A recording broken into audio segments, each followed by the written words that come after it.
అప్పుడు ఇది స్థూల శరీరం అది సాలిడ్గా ఉంది, మనసు లిక్విడ్ స్టేట్గా ఉంది అని. కానీ ఇంకో విధంగా కూడా చెప్పచ్చు, భౌతికమైన శరీరం అనేది సాలిడ్ ఎనర్జీ, మనసు అనేది లిక్విడ్ ఎనర్జీ, సేమ్ ఎనర్జీ. అది నువ్వు భౌతికంగా చేసావా మానసికంగా చేసావా అనేది కాదు, ఎనర్జీ సేమే. ఆశ్చర్యపోనక్కర్లేదు, ఇందులో ఆశ్చర్యపోయే విషయం ఏం లేదు. అది ఒకదానికి ఒకటి ట్రాన్స్ఫర్మేషన్లో హెల్ప్ చేస్తూ ఉంటాయి. సపోజ్ ఉదాహరణకి మీరు ఆల్కహాల్ తీసుకున్నారనుకోండి, మీ మనసు మీద ఎటువంటి ప్రభావం చూపిస్తుంది? ఆల్కహాల్ దేనికి తీసుకున్నారు? శరీరంలోకి తీసుకున్నారు, మనసులోకి కాదుగా తీసుకుంది, అయినా మనసు మీద ప్రభావం పడుతుంది. అలాగే డ్రగ్స్ ఉన్నాయి, ఆ డ్రగ్స్ శరీరంలోకి తీసుకున్నారు, మనసు మీద ప్రభావం పడుతుంది. మనసుకు ఏం జరుగుతుంది డ్రగ్ తీసుకుంటే? అలాగే మీరు ఫాస్టింగ్ చేశారు, ఫాస్టింగ్ అంటే తిండి పెట్టలేదు శరీరానికి, మరి మనసుకి ఏమవుతుంది? లేదు, మరొక ఒకదానికి ఒకటి ప్రభావం చూపిస్తుంది. ఇంకొక మాట తీసుకుంటే, మనసు నుంచి తీసుకుందాం, శరీరం అక్కడ శరీరం గురించి మాట్లాడుకున్నాం, మనసు గురించి తీసుకుందాం. మనసులో శృంగారపరమైన ఆలోచనలు వచ్చినాయి, శరీరం మీద ఏమని పడింది? శరీరం మీద ఏం జరుగుతుంది? శరీరానికి ఇమ్మీడియట్గా శరీరం ప్రభావం చూపిస్తుంది. ఆలోచిస్తే మీరు ఏ పని చేశారు? మనసులో సెక్స్ గురించి ఆలోచించారు, సెక్స్ ఆబ్జెక్ట్ గురించి ఆలోచించారు, బాడీ రెడీ అయిపోతుంది. విలియం జేమ్స్ అనేటువంటి ఆయన ఈ థీరీ చెప్పాడు. చూస్తాం, మామూలుగా స్థూలంగా చూస్తాం, అదేమిటి అనుకుంటారు, కానీ వాస్తవం అదే వాస్తవం, జరుగుతున్నది అదే.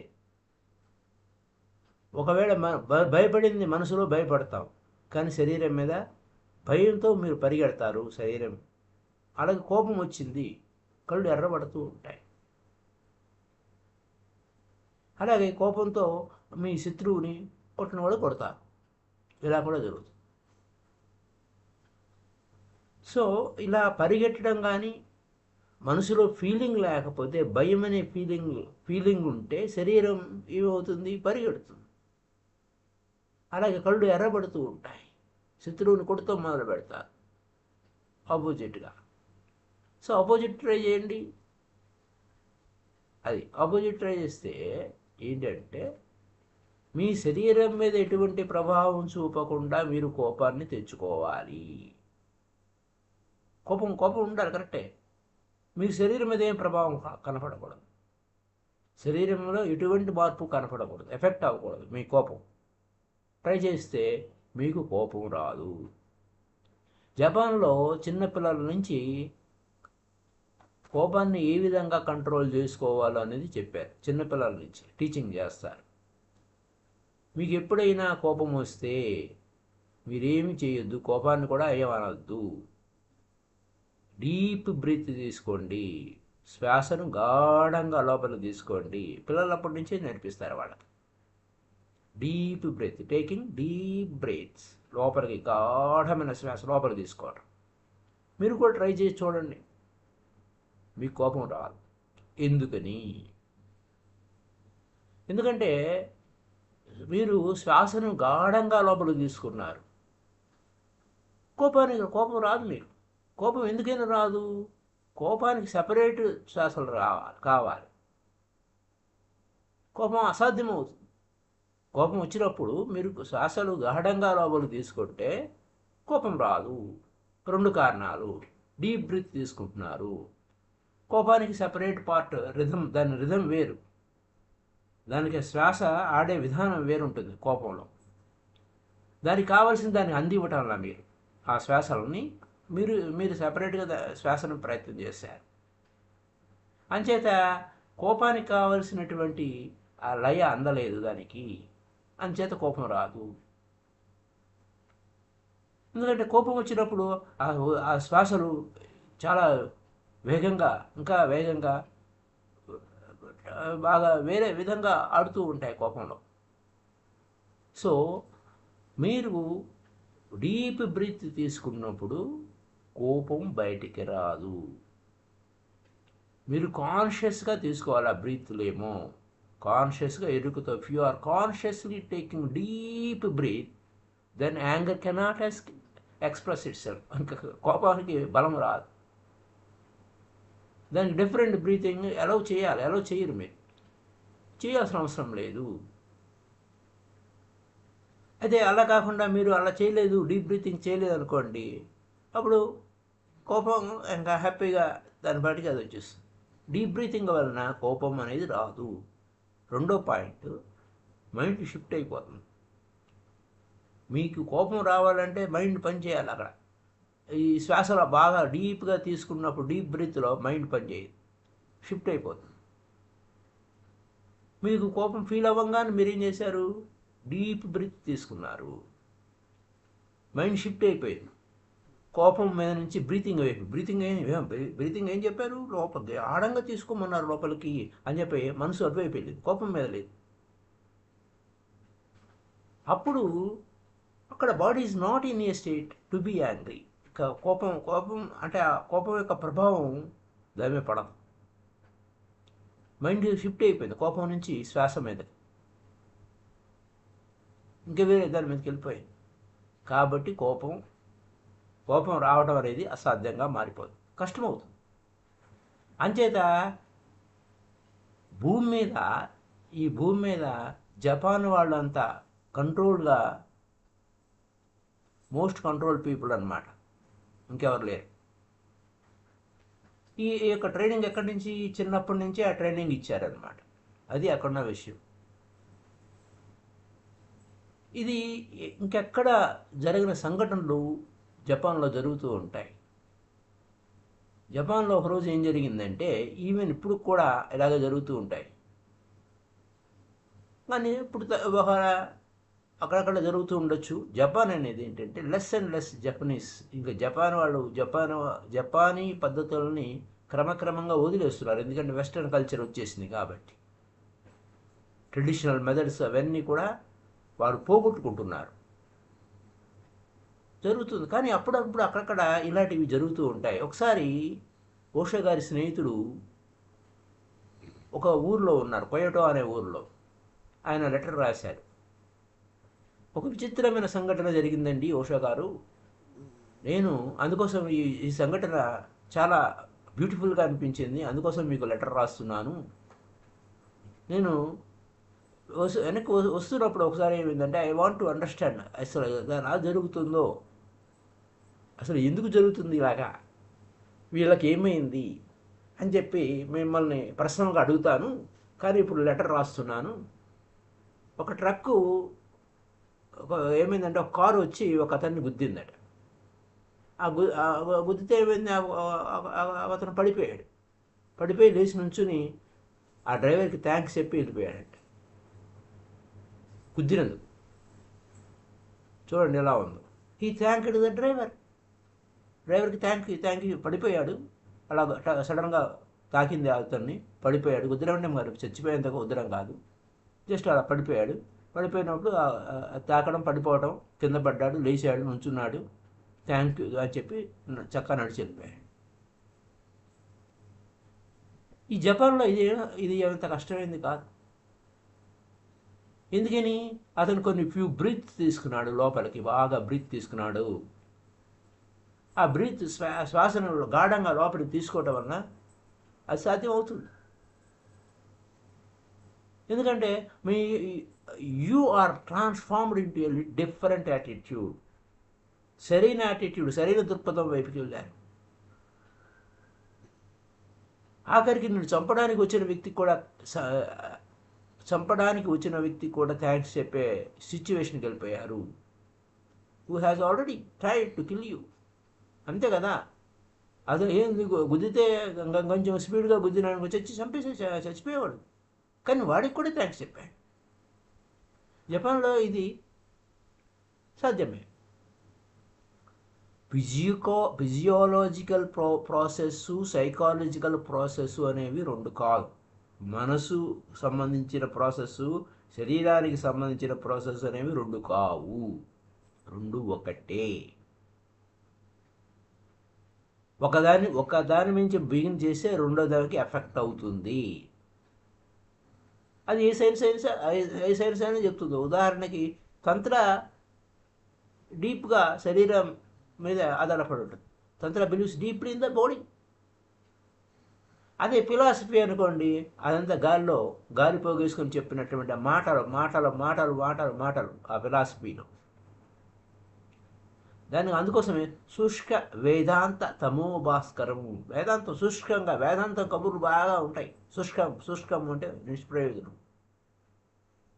అవో అబ్బో అదో ఇదో ఎన్నెన్నో కబుర్లు చెప్తూ ఉంటారు. మలయాళ స్వామి చెప్తూ ఉంటారు శుష్క వేదాంత తమో భాస్కరం అని.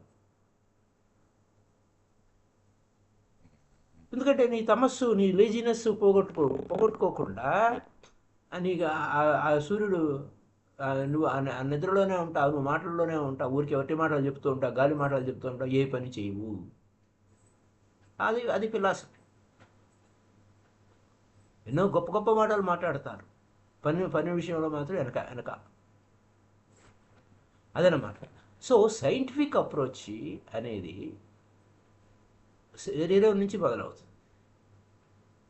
అది శరీరం నుంచి మొదలుపెట్టినప్పుడు అది లోపలికి వెళ్తుంది. అయితే నేను మీకు అందుబాటులో లేని మాటలు మాట్లాడినంత మాత్రాన మీరు వింటారు, మీ మెమరీలో పెట్టుకుంటారు, వాటి గురించి మాట్లాడుకుంటారు. మీ మీద ఎటువంటి ప్రభావం పడదు, మీలో ఏ ట్రాన్స్ఫర్మేషన్ జరగదు. అదే ఎక్కడ వేసిన గొంగళి అక్కడే ఉంటుంది. కాకపోతే మీరు ఇన్ఫర్మేషన్ కలెక్ట్ చేస్తూ ఉంటారు, కానీ మీ లోపలికి వెళ్ళదు, మీ ఉనికిలోకి వెళ్ళదు. ఆ నాలెడ్జ్ పెరుగుతూ ఉంటుంది, కానీ ఎక్కడి వారు అక్కడే ఉన్నారు. అదే తత్వం. ఏం జరగలేదు. కాబట్టి శరీరం మీద ప్రభావం పడితే లోపలికి వెళ్తుంది. మీకు శరీరం అందుబాటులో ఉంది, సరే శరీరవత్తు మాట్లాడుకుంటే శరీరం నుంచి లోపలికి వెళ్తుంది. ఏదైనా ఈ శరీరంతో మీరు చేయగలరు. So you can change your mind through the body. So శరీరవత్తు మీరు చేసే శ్రమ, సాధన బాడీ మీద, మనసు మీద పడుతుంది. క్రమక్రమంగా మీరు శరీరం మీద మాస్టరీ అవుతారు, గురువు అవుతారు, అధిపతి అవుతారు. అప్పుడు మనసు మీద కూడా ఆధిపత్యం వస్తుంది. మాస్టర్ ఆఫ్ ది మైండ్ అవుతారు. మాస్టర్ ఆఫ్ ది బాడీ అయితే మాస్టర్ ఆఫ్ ది మైండ్ అవుతారు. ఎప్పుడు you become master of the mind? ఎప్పుడైతే మీరు మాస్టర్ ఆఫ్ ది మైండ్ అవుతారో అప్పుడు you will change the mind and by you will be moving beyond. క్రమక్రమంగా master అయిపోయిన తర్వాత మనసు మీద క్రమక్రమంగా మారినప్పుడు మీరు బియాండ్ మైండ్ కూడా వెళ్తారు. శరీరంలో మార్పు రావాలి. అప్పుడు మీరు శరీరాన్ని ఎప్పుడా కావాలంటే అలా వలచగలుగుతారు, బియాండ్ బాడీ వెళ్తారు. అప్పుడు మైండ్ చేంజ్ అవుతుంది, బియాండ్ మైండ్ వెళ్తారు. అప్పుడు మీరు ఎంత మేరకు చేయగలరు అంత మేరకు చేయగలరు. Always do something which you can do. Yes, ఎప్పుడైనా సరే. ఉదాహరణకి మీరు మీ కోపం మీద మీకు ఆధిపత్యం రాలేదు, బుద్ధుడికి వచ్చినట్టుగా బుద్ధుడులాగా అవడానికి మీకు కోపం మీద మీకు పూర్తిగా ఆధిపత్యం రాలేదు, మాస్టరీ అవ్వలేదు. జస్ట్ నౌ, ఇప్పుడు వరకు. అయితే ఎలా అవ్వాలండి, ఎలా చెయ్యాలండి? అయితే బ్రీతింగ్ మార్చవయ్యా. కోపం వచ్చింది కదా, బ్రీతింగ్ మార్చు. Feel the subtle effect. శ్వాసను, కోపం వచ్చింది, కోపం మీద మీకు ఆధిపత్యం రాలేదు, అప్పుడు శ్వాసను గమనించు, ఆ శ్వాసను మార్చు, డీప్గా సహజంగా జరుగుతుంది. కోపం వచ్చినప్పుడు శ్వాసలు వేడిగా ఉంటాయి, వేరే విధంగా ఉంటాయి, చాలా ఫాస్ట్గా ఉంటుంది. కోపం వచ్చినప్పుడు డీప్గా వెళ్ళదు బ్రీత్. కాబట్టి బ్రీత్ని బాగా తీసుకో, చేంజ్ గమనించు, డూ ఇట్, చెయ్యి, చేస్తేనే తెలుస్తుంది. అలాగే సెక్సువల్గా ఫ్యాషన్ వచ్చినప్పుడు ఆ డీప్ బ్రీత్ తీసుకో, ఏం జరుగుతుందో చూడు. వెంటనే దాని యొక్క ప్రభావం మారిపోతుంది. కొంతమంది వెస్ట్రన్ పీపుల్ ఏంటంటే కోపం వచ్చినప్పుడు చేతి పిడికలు బాగా గట్టిగా టైట్ చేయండి, ముఖాన్ని బాగా టైట్ చేయండి, ఇవన్నీ బుద్ధుడికి పనికిరావు. ఎవరే బుద్ధ? చేతులు బాగా గట్టిగా బిగుసుకుపోవడం అవన్నీ ఇట్స్ నాట్ ఉపయోగం లేదు. This exercise is not good for Buddha. కళ్ళు మూసుకో. కళ్ళల్లో టెన్షన్ ఉంది, లేదా ఏదైనా డిస్టర్బెన్స్ ఉంది, అప్పుడు ఏం చేయ? కళ్ళు మూసుకో.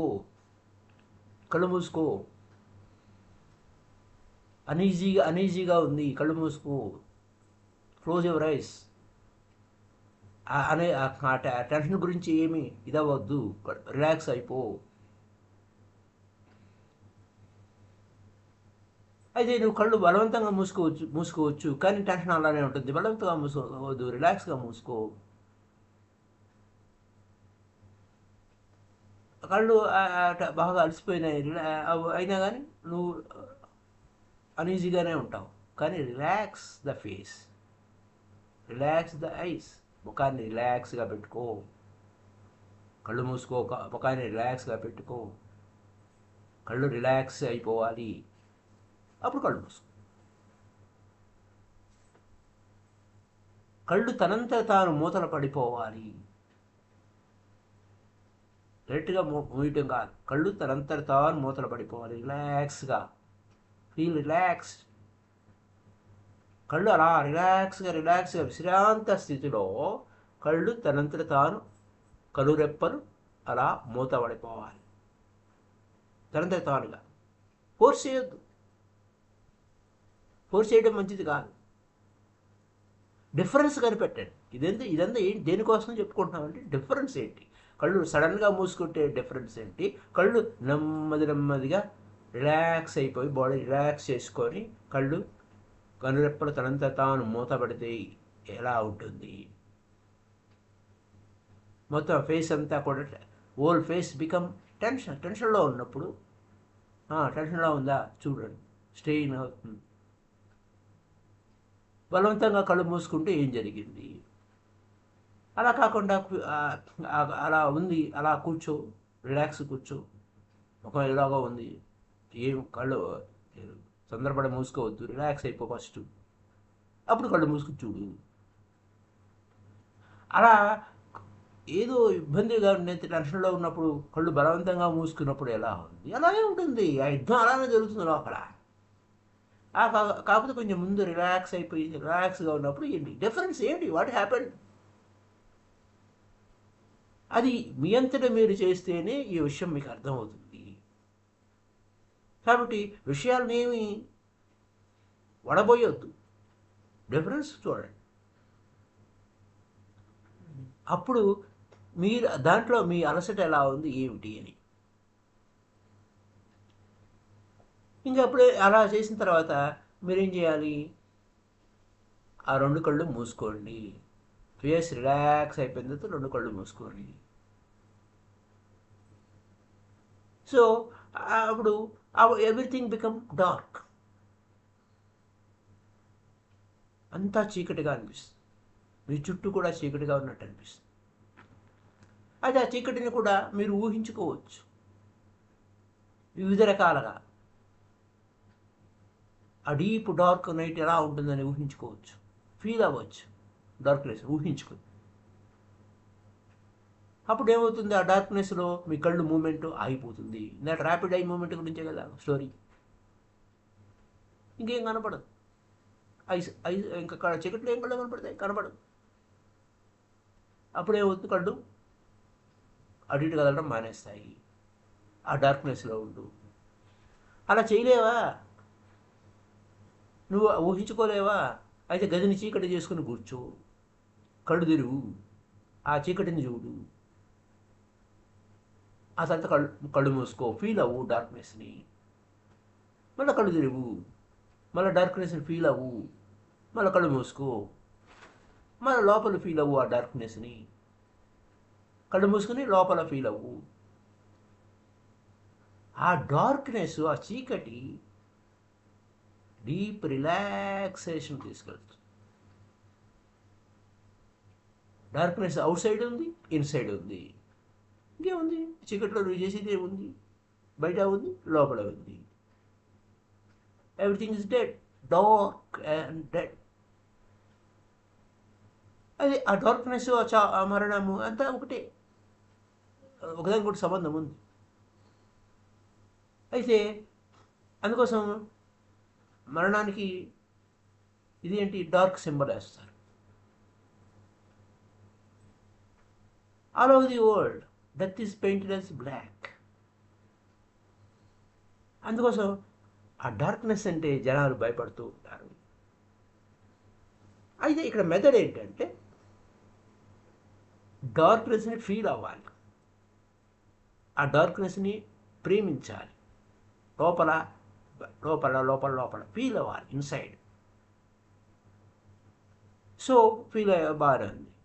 Feel that die, you are going to die. చనిపోతున్నావు, ఆ చీకటి ప్రవేశిస్తుంది. Okay, go, you are dying. అప్పుడు ఐస్ ఏమవుతాయి? కళ్ళు నిలిచిపోతాయి. నువ్వు ఇంకా మూవ్ అవ్వలేవు, ఆ మూమెంట్ ఆగిపోయింది. ఆ స్టాపింగ్లో సడన్ ఎనర్జీ అనేది సడన్గా పైకి వస్తుంది. ఆ ఎనర్జీ ఎక్కడికి వెళ్తుంది? కళ్ళు నిలిచిపోతే మూడో కంటిని తాకుతుంది. సడన్గా ఒక సుత్తి కొట్టినట్టు టక్కున నీకు వినపడుతుంది ఆ శబ్దం. ఫీల్ అవు, ఆ వెచ్చదనాన్ని ఫీల్ అవు, ఆ అగ్నిని ఫీల్ అవు. ఒక లిక్విడ్ ఫైర్, ఒక అద్భుతమైన కాంతి, వెలుగులు విరజిమ్ముతున్న కాంతి నీకు దారి చూపిస్తుంది. భయపడకు, కోఆపరేట్ చేయి, దానికి సహాయం చేయి. కానీ ఏం జరుగుతుందో చూడు. అదే నీ వైపు, ఆ వెలుగే నీ వైపు. అప్పుడు థర్డ్ ఐ ఓపెన్ అవుతుంది. ఫస్ట్ టైం చీకటి మాయమైపోతుంది. నీ దీపాన్ని నువ్వే వెలిగించుకున్నావు. ఆ వెలుగు యొక్క మూలాన్ని దర్శించావు, చూసావు నువ్వు. అప్పుడు ఏమవుతుంది? అది యాక్చువల్గా ఇప్పుడు ఆ సోర్స్లోనే ఉంది. అది సూర్యుడు వచ్చినా రాకపోయినా, suppose either comes from the sun or from the stars or from the moon or from the lamp, source ఉంది. నీకు వెలుగు ఎక్కడి నుంచి వచ్చిందాయా? సూర్యుడి నుంచి వచ్చిందా? నక్షత్రాల నుంచి వచ్చినాయా? లేదా చంద్రుడి నుంచి వచ్చిందా? లేకపోతే దీపపు కాంతి, దీపం వెలిగించావు, ఆ దీపపు కాంతి నుంచి వచ్చిందా? సోర్స్ ఉందిగా, సోర్స్ ఉంది, వెలుగు యొక్క సోర్స్ ఉంది. Whenever your energy moves, third I వైపుకి వెళ్ళిపోయినప్పుడు ఏం జరుగుతుంది? ఆ సోర్సు ఉంది నీ లోపలనే, ఆ అగ్ని ఉంది, ఆ వెలుగు ఉంది అన్న సంగతి నీకు అర్థమవుతుంది. బయట నుంచి రాలా, అది అక్కడే ఉంది. ఎక్కడి నుంచో అది ఎప్పుడు రాదు, ఆ సోర్సులోనే ఉంది. అంచేత ఉపనిషత్తులు ఏం చెప్తున్నాయి? అదే దేవుడు అని చెప్తున్నా. సూర్యుడు స్వయం ప్రకాశకుడు లాగా, సూర్యుడు స్వయం ప్రకాశకుడు. ఆ సూర్యుడిని ఎవరో వెలిగించక్కర్లేదు, లైట్ వేసినట్టు, స్విచ్ వేసినట్టు అక్కడ ఏం లే, అది స్వయంగా వెలుగుతూనే ఉంటుంది. అది ఎక్కడి నుంచో ఏ సోర్సు నుంచో సప్లై లేదు, లైట్ ఉంది అంతే. Just as if it is morning. Yes, ఇది మార్నింగ్, లైట్ ఉంది, వెళ్తుంది, వచ్చేసిందిగా. సూర్యోదయం అయింది, సూర్యాస్తమయం అయింది అనేది, ఆ సూర్యోదయం సూర్యాస్తమయం అనేది రాత్రి అయితే సూర్యాస్తమయం అయిపోతుంది. ఆ సూర్యోదయానికి మధ్య ఏమవుతుంది? సంధ్య వెలుగు, లేకపోతే ఉషోదయపు వెలుగు, ఇవన్నీ ఉంటాయి. ఆ సాయంత్రం అయ్యేసరికి సూర్యుడు అస్తమిస్తాడు, రాత్రికి రాడు బయటికి, కొంచెం చీకటి ఉంటుంది అని. అయితే దానికి మధ్య మార్జిన్ ఏంటి? సంధ్య. ఆ సంధ్యా సమయంలో మెడిటేషన్ చేయాలి. ఆ సంధ్య సమయం ఎలా ఉంటుంది? అది రాత్రి కాదు, పగలు కాదు. ఆ సంధ్య సమయము అనేది ఆ రాత్రి కాదు, పగలు కాదు. ఆ సమయంలో, సంధ్యా సమయంలో ధ్యానం చేయి. వై? అది సింపుల్, ఒక గురుతు, ఒక సంకేతం. రైట్ ఉంది కానీ బట్ వితౌట్ ఏ సోర్స్ లేదు. అలాగే లోపల ఉందయ్యా, నీ లోపల కూడా ఉంది లైటు, వితౌట్ సోర్స్. వెయిట్ చేయి, నువ్వు ఊహించుకోవద్దు, వెయిట్ చేయి. చివరికి గుర్తుపెట్టుకోవాల్సిన విషయం ఏంటంటే నువ్వు ఊహించుకోవచ్చు, ఏదైనా ఊహించుకోవచ్చు, కానీ ఉపయోగం లేదు, అది ప్రమాదము. ఎందుకంటే అనేక ప్రమాదాల గురించి నువ్వు ఆలోచిస్తూ ఉంటావు, ఇమాజిన్ చేస్తూ ఉంటావు, కళ్ళు మూసుకుంటావు, ఇమాజిన్ చేస్తూ ఉంటావు. థర్డే నాకు ఓపెన్ అయిపోయింది అన్నట్టు ఇమాజిన్ చేస్తూ ఉంటావు. అలాగే లైట్ని ఇమాజిన్ చేస్తూ ఉంటావు, కానీ ఇమాజిన్ చేయొద్దు. ఇమాజిన్ ఆస్కారం ఇవ్వద్దు. కళ్ళు మూసుకో చాలు. ఆ కళ్ళు మూసుకున్నప్పుడు ఆ రెండు కళ్ళ ద్వారా పోయే ఎనర్జీ హిట్ అవుతుంది. ఫీల్ అవ్వు, వాట్స్ ఎవర్ కమ్స్. కళ్ళు మూసుకో, ఏం వస్తే అది చూడు, అంతే. అంతేగాని నువ్వేం ఊహించుకోవద్దు. ఫీల్ అవ్వు, కోఆపరేట్ చేయదాన్ని, వెయిట్ చేయి. అంతేగాని ముందుకు వెళ్ళిపోవాలి, నాకు ముందు ఇప్పుడే థర్డ్ అయ్యి అయిపోవాలి, నాకు థర్డ్ అయ్యి వచ్చేసిందని చెప్పి నువ్వు ఊహించుకోవద్దు. ఆ వెలుగులు చూడద్దు. ఓకే, డ్రీమ్ వచ్చిందా, బ్యూటిఫుల్ డ్రీమ్, స్పిరిచువల్ డ్రీమ్, అంతే, ఇంకేం లేదు, అంతే. నువ్వు చూస్తూ ఉండు. అంటే కొంతమంది నాకు ఆ అనుభవం వచ్చిందండి, ఈ అనుభవం వచ్చిందండి, అలా వచ్చింది, ఈ డ్రీమ్ వచ్చింది, ఆ డ్రీమ్ వచ్చింది, కృష్ణుడిని చూసాము, ఆయన ఫ్లూట్ ప్లే చేస్తున్నాడు చూసాము, ఇంకా వేరే వెలుగులు చూసాము, అలా చూసాము, కుండలిని రైజ్ అయ్యింది, అది ఏమే. ఓకే ఓకే ఓకే, కానీ అన్నీ చూసావు, బాగానే ఉంది, నీలో ఏ మార్పు రాలేదు. అలాగే అక్కడే ఇంకొకటి అక్కడే ఉంది, ఆ కోపం అలాగే ఉంది, ఆ విచారం అలాగే ఉంది, ఆ చైల్డిష్గా అలాగే ఉన్నావు, ఆ స్టూపిడిటీ అలాగే ఉంది, ఏ మార్పు రాలేదు. రియల్ లైటింగ్ వచ్చేంత వరకు వెయిట్ చేయవయ్యా, కంగారేవి, వస్తే రాని. ఆ రియల్ లైట్ ఎక్కడి నుంచి రావాలి? ఆ మూడో కంటి నుంచి రావాలి. అప్పుడు నువ్వు డిఫరెంట్ పర్సన్ అవుతావు. ఆ విషయం ఎవరికి చెప్పవలసిన అవసరం లేదు. నేను డిఫరెంట్ పర్సన్ అయ్యాననేది అది ఆటోమేటిక్గా అందరికీ తెలుస్తుంది, నువ్వు ఎవరికి చెప్పక్కర్లే. నువ్వు దాపుకునేది కూడా లేదు, దాచుకునేది లేదు కూడా కాదు, ఆటోమేటిక్గా ఫీల్ అవుతారు. ఎక్కడికి నువ్వు పోయినా ఏదో జరిగిందంటే మీకు అని అంటారు. కాబట్టి ఇమాజిన్ చేయొద్దు. అవి ఆ యొక్క వెలుగు తనంతట తాను స్వయంగా వికసింపనివ్వండి. ఈ టెక్నిక్స్ చేయండి, వెయిట్ చేయండి, అంతేగాని హడావిడి చేయొద్దు. సో రేపటి నుంచి మనకు ఇంకా మరిన్ని లుకింగ్ టెక్నిక్స్ని చూద్దాము. సెవరల్ మోర్ లుకింగ్ మెథడ్స్, ఇంకా ఏ విధాలుగా చూడొచ్చు. ఉదాహరణకి బ్లూ స్కై, అక్కడ మేఘాలు ఏమైనా ఉంటే ఆ మేఘాలను దాటి కేవలం బ్లూ స్కైని మాత్రమే చూడాలి. అప్పుడు ఏం జరుగుతుంది? ఈ విషయాలన్నీ రేపటి నుంచి ఎపిసోడ్లో తెలుసుకుందాం. So up to now, thank you, happy day to you all.